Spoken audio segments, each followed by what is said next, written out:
Well, good morning YouTube, Lofty's here. As you know, I went to the show at the weekend. The vid goes out tonight. I thought I'd come out today and do a bit of vloggage for you. A bit of motorcycle related vloggage. Talk about stuff at the show, prices, comfort seats, various things. Anyway, if you're interested in a bit of loftybiker vloggage, you stick around.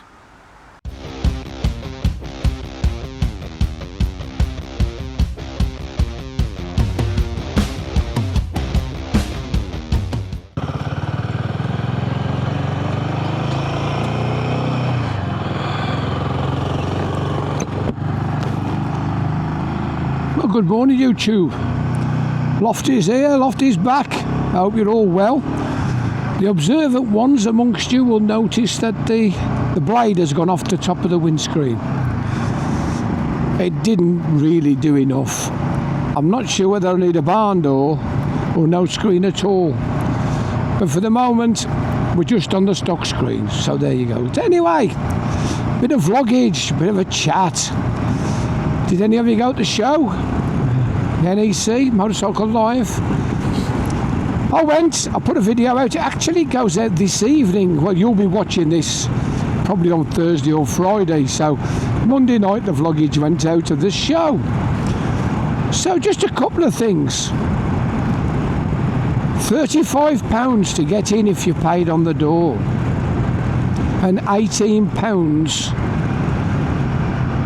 to park if you paid at the show. You could get them cheaper. I think it was 28 in advance for the entrance ticket, and I think it was a tenner if you paid online for the car parking. So if there's 3 or 4 of you went in a car, the car park is incidental, isn't it? Or if you went by train. Anyway, is it me or is everything just going up stupid?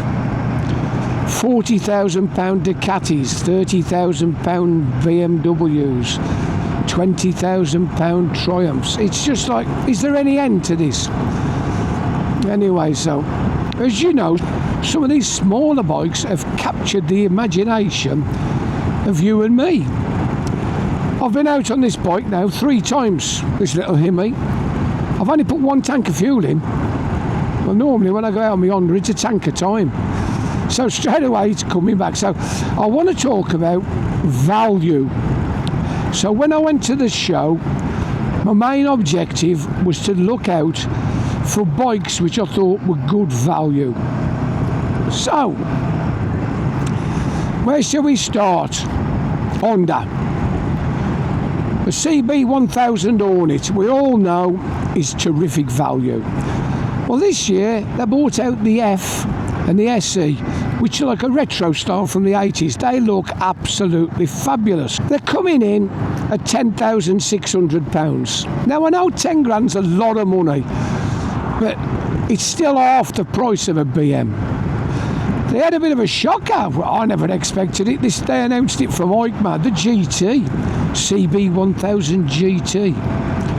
12 grand. Screen, heated grips, panniers, quick shifter, centre stand, you name it.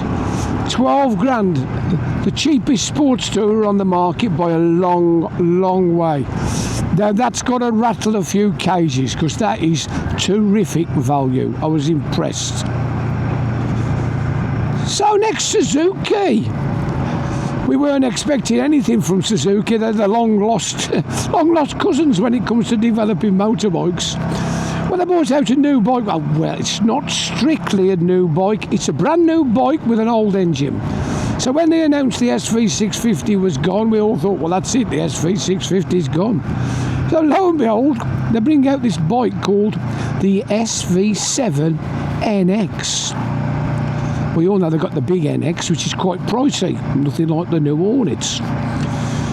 So they brought out this smaller version, 650cc, venerable V-twin, been around for ages. It's going to be about 7.5 grand on the road. That ain't too bad, is it? That's reasonable. You know, you can buy a decent bike for 7.5 grand. Moving on to Triumph. They said there's 26 new models at the show. Well, I never saw 26, I saw 1. They got lots of upgrades and rebrands. The new bike was the 800 Trident. I've got to say, it looks absolutely fabulous.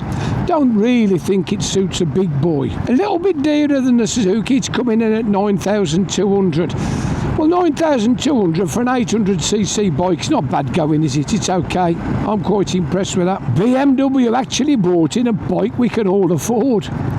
The F450 GS. I believe there's going to be other variants of this model, but the GS came in GS Standard, GS Sport, Enduro, whatever. Anyway, they're a fair price. They're starting at £7 and they're going up to just shy of £8,000. Now, that's reasonable, and it looks a nice bike, looks well fitted, well put together. Enfield, now then Enfield. We got the Bullet 650. I'm not too interested in the Bullet 650. It's not really my cup of tea. It comes in at a decent price. It's the same as all the other 650s. They're all the same. But they had the Flying Flea. Now then, the Flying Flea, we all remember that from the World Wars of days gone by when they used to drop them off aeroplanes and all sorts of stuff. Anyway, the Flying Flea, electric. Gotta say, it looks fabulous. It looks absolutely fabulous in the flesh. Really impressed, love it. I believe it's going to come in around £5,000. Now, for an electric bike of that sort of size and prettiness, if you like, I think £5,000's a decent price. They've even got the S6 variant. So the standard Flying Flea, belt drive, the S6, more of an enduro looking bike with a chain. It's going to be probably a little bit dearer, but they both look fabulous, really good. Over on BSA, well, we got the Bantam. Got to say, I love the Bantam. I think the Bantam's great. 350 water cooled. It's a 334, I believe, and they brought out a variant of it called the Thunderbolt. Okay, the Bantam and the Thunderbolt. Okay, the rebadged Jawas or whatever for the British market. But they're about £3,700 on the road. Fantastic, isn't it? How can you, you get a motorbike for £3,700, £350.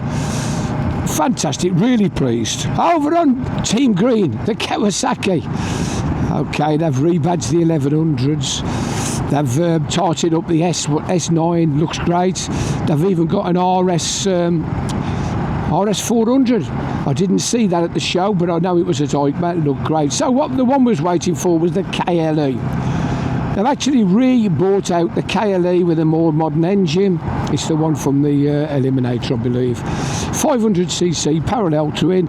Look fabulous with a mint green or what it be, metallic green flame with a white petrol tank. I believe they're going to come in the base model around £6,000 and the one that I really did like, the white one, about 6,700.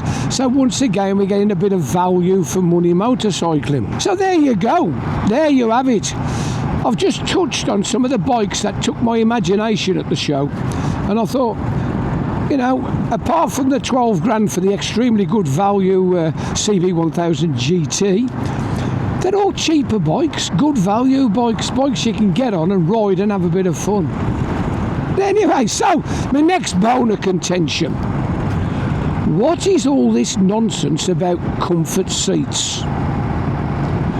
So that means when you buy a brand new bike, you buy it with an uncomfortable seat.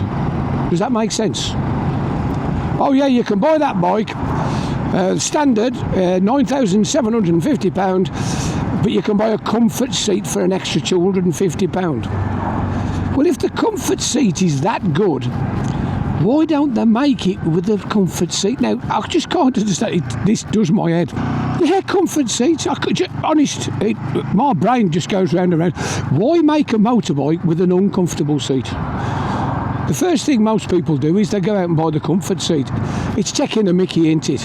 It's another way of increasing the price of the bike. So we all finish up with motorbikes with two seats. You generally find, if you get used to the standard seat over a period and you sort of gel it to your shape, they're not that bad. But there you go. I'm having a bit of a moan, ain't I? Lofty's grumbling and moaning away. Anyway, have you enjoyed this bit of vloggage, this bit of video?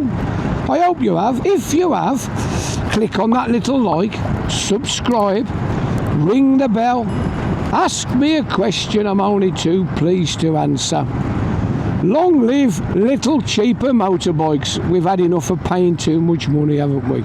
Anyway, I'm just going into the shade as I come down into Hellstown.